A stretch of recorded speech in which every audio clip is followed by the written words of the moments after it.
Good morning. આજે સવારના 9:30 થયા છે અને હું આજે પાર્લરમાં જ છું અને એવું બંને બેઠા છે, ક્લાયન્ટનું વેઇટ કરીએ છીએ. અને આજે વરસાદ પડ્યો છે બહાર, જો પડ્યો છે આજે રાત્રે, સવારે પણ થોડો વરસાદ પડ્યો હતો. તમને ખબર છે, વરસાદના લીધે મારા ક્લાયન્ટ મેકઅપ નહીં કરાવે, ખાલી હેરસ્ટાઈલ કરાવશે. બોલો, મારે વરસાદના લીધે કેટલું નુકસાન થયું.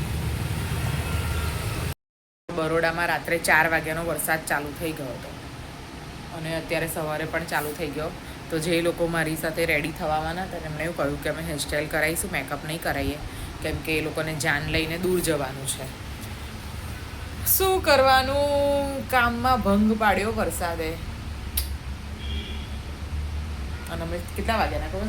8, 8:30 9 વાગ્યાના બેઠા છે ને, 9 વાગ્યાના બેઠા છે ક્લાયન્ટનો વેઇટ કરીને, પણ હજી સુધી એ લોકો આવ્યા નથી. હવે લાસ્ટ વાર કોલ કરીશ, આવવાના છો કે નહીં આવવાના, નહીં તો મેં તો જઈને હોઈ જઈશ. મને બહુ ઊંઘ આવે છે. આરુષ અને કિયાન સ્કૂલ ગયા છે. વાતાવરણમાં એકદમ પલટો આવી ગયો છે. શિયાળો જતો રહ્યો અને ચોમાસું આવ્યું, ઉનાળો આવવાનો નહીં એવું લાગે છે. કેમ કે આ એક એવું માવઠું કહેવાય. એટલે માવઠામાં કેવું ખબર છે, અત્યારે જે કેરીના મોર ને એવું બધું લાગ્યું હશે ને, એને એટલું નુકસાન થશે, કેરીને પણ એટલું નુકસાન થશે.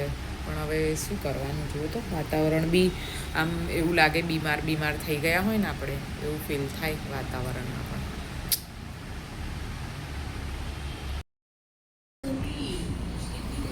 હાય ગાઈઝ, ગુડ મોર્નિંગ. અત્યારે વાગ્યા છે 10. આજે મારો બ્લોગ સ્ટાર્ટ થયો 10 વાગે અને આજે આ લોકો જલ્દી આવી ગયા છે સ્કૂલથી, કેમ કે આજે બોર્ડવાળાની એક્ઝામ ચાલુ થઈ ગઈ છે. એટલે તો બધા સ્ટુડન્ટને અમારા તરફથી બેસ્ટ ઓફ લક. પેપર ચાલુ થઈ ગયા છે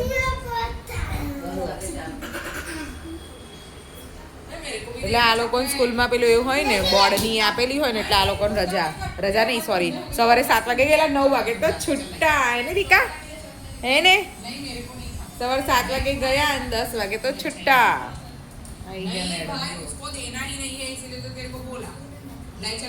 મંત્ર બોલો બેટા, મંત્ર, તારો મંત્ર કયો મંત્ર છે તારો?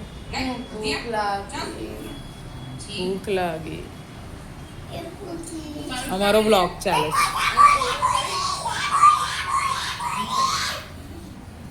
કિયાન અમારો બ્લોગ જુએ છે. શું? હા, એવી રીતે ફેંકાય બેટા બેગ.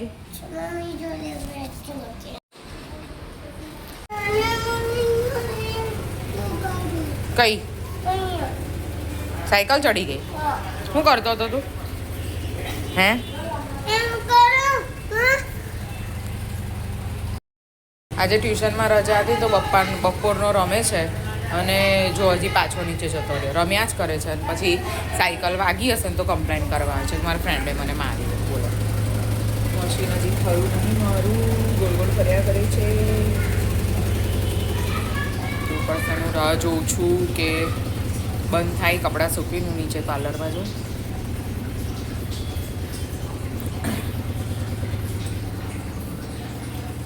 હવે તો ગરમીના દિવસો આવી ગયા છે, તો ગરમીના દિવસોમાં છે ને દિવસ લાંબો થઈ ગયો છે ને રાત ટૂંકી થઈ ગઈ છે. અને અત્યારે હોડાસ્ક બેસી ગયું છે ને, એટલે ઓફ સિઝન જેવું છે, એટલે પાર્લરમાં જઈને ઊંઘી જવાનું જ મન થાય, કેમ કે કોઈ આવતું જ નહીં હોતું. તો એકાદ ક્લાયન્ટ હોય આઈબ્રોવાળા, બાકી તો કશું હોતું નથી ખાસ. 5:30 થયા છે. આરુષી આવશે હમણાં, ચા બનાવી. આજે તો આરુષીના ટ્યુશન માટે ઇન્ક્વાયરી કરવા ગઈ હતી. લુલા ક્લાસીસ છે, તેજસ્વી ક્લાસીસ છે. લુલા તો બંધ હતું, તેજસ્વી અને સમર્થમાં ગયા હતા, પણ મને સૌથી વધારે સારું એમાં લાગ્યું તેજસ્વીમાં. સમર્થ બી સારું લાગ્યું મને, પણ અમને છે ને દૂર થોડું વધારે પડે એવું લાગે છે. એટલે અમે અત્યારે એવું વિચારીએ છીએ કે 8th પૂરતા અમે એને તેજસ્વીમાં મૂકીએ. એટલે આજે એને પપ્પા સાથે ચર્ચા કરી પછી ટ્યુશન નક્કી કરી લઈએ, જો મશીન કેવું કરે છે. કહીશ છે ને, આ મશીન મારું એટલું જૂનું છે કે આરુષી નહોતી ને ત્યારનું આ મશીન છે. પણ સાચું માનશો, હું હજી સુધી આ મશીનને કશું જ થયું નથી. હા, એને છે ને અનબેલેન્સ થઈ જાય ને તો બધા કપડાં બંધ કરીને મશીન વચ્ચે બંધ કરી દઉં, મશીન પછી વચ્ચે લાવી દઉં કપડાં, એટલે એની જાતે પાછું ચાલુ થઈ જાય જો બંધ થઈ જાય. એટલે ખરેખર મારું વોશિંગ મશીન આમ સરસ નીકળ્યું છે. શું ત્યારે હવે કપડાં સૂકવીને નીચે જઈશ. તો ગાઈઝ હું નીચે આવી ગઈ છું કપડાં સૂકવીને, અને અત્યારે અંધારું થઈ ગયું છે. જોઈ શકો છો તમે કેવું દેખાય છે. હું અત્યારે એકલી જ બેઠી છું, કેમ કે નીલુ હવે જોબ છોડી દીધી છે, અને તબિયતના ઇસ્યુના લીધે એની તબિયત સારી નથી રહેતી, એટલે એણે જોબ છોડી દીધી છે. એટલે હું છોકરી શોધું છું, એવું વિચારું છું કે 2-4 મહિના એકલા જોબ કરીએ કેવું થાય છે, પછી છોકરી રાખીશ એવું વિચાર્યું છે. અત્યારે તો કોઈ આવતું નથી પાર્લરમાં, એટલે આખો દિવસ બેસી રહેવાનું હોય છે.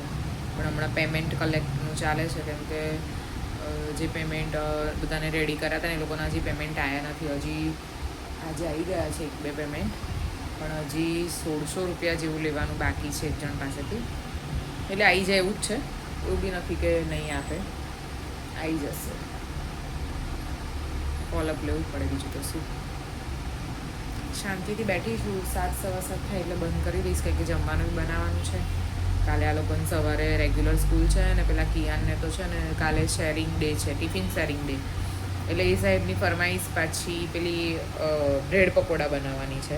પાછું એમાં બ્રેડ પકોડામાં એને બટાકાનો માવો નહીં જોઈએ, એને ખાલી બ્રેડ લઈ અને બેસનના ખીરામાં લપેટી અને ફ્રાય કરીને આપી દેવાનું, એને એવું ભાવે. પાછું મને એવી ફરમાઈશ કરી છે કે મમ્મી આવું બનાવવું, એટલે મારે સામે દુકાને બ્રેડ પણ લેવા જવું પડશે. બાપરે ડોગી ગયો. એટલે હું બેઠી છું. આજે તો 2 વાગે આવી હતી નીચે. હા ના, સવારે હતી, પછી 1-1.5 વાગે પાછી ઉપર જમવા ગઈ, પછી નીચે જ છું ત્યારની. પછી હમણાં અડધો કલાક માટે ગઈ હતી, ને હમણાં પાછી નીચે છું. પણ કંઈ ખાસ છે નહીં, મંદી છે, મંદી ધંધામાં.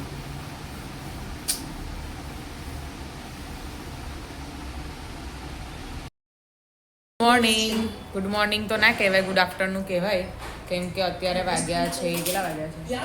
11:15 જેવું થયું છે, અને હું જમવાનું બનાવવાની તૈયારી કરી રહી છું. ના બેન હમણાં ટ્યુશનથી આવ્યા છે. આજે સેટરડે છે. મારા ફ્રેન્ડ્સ આવ્યા છે. હું અત્યારે જમવાનું બનાવી રહી છું. જુઓ શું બનાવશો? એ લોકો બી ખાવાના છે. મને કીધું તે પહેલેથી ખાવાના જ છે. તાર મને કહેવું જોઈએ ને. તો જે બનાવશે ખાઈ લેશે એ લોકો. સેવસળ ખવડાવી દઈશ બાજુમાંથી તાર બેન. એમ એને ઠૂસવું જોઈએ એવું બધું તો બહુ જ ત્રાસ છે. આપણે એવું વિચારે કે છોકરાઓ મોટા થાય ને તો શાંતિ, પણ ખરેખર એવું ના હોય. જ્યાં સુધી નાના હોય ત્યાં સુધી શાંતિ, જેવા મોટા થાય ને એવા એ લોકોના લફડા અને એ લોકોનું બધું આપણે જ બધું જોવાનું. એટલે છોકરાઓ જ્યાં સુધી નાના હોય ને ત્યાં સુધી શાંતિ. આઈન તરફ ટ્યુશન છે. હાથ પગ ધોયા? મેં તો તને જતા નહીં જોઈ.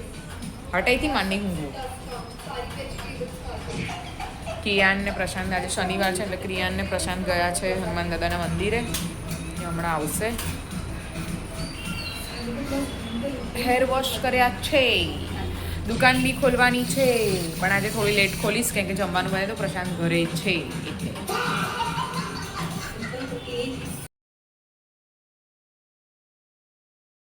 ભેગી થઈ છે અહીંયા પ્રોજેક્ટ બનાવવા માટે.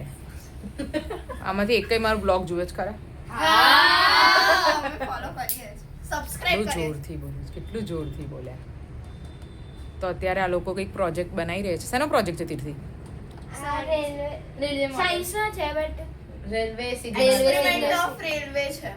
રેલવે સિગ્નલનો. એટલે એમાં શું કરશો તમે લોકો? એમાં સૌથી પહેલા શું છે કે આપણે આવી રીતે બે મોઢું બંધ કર.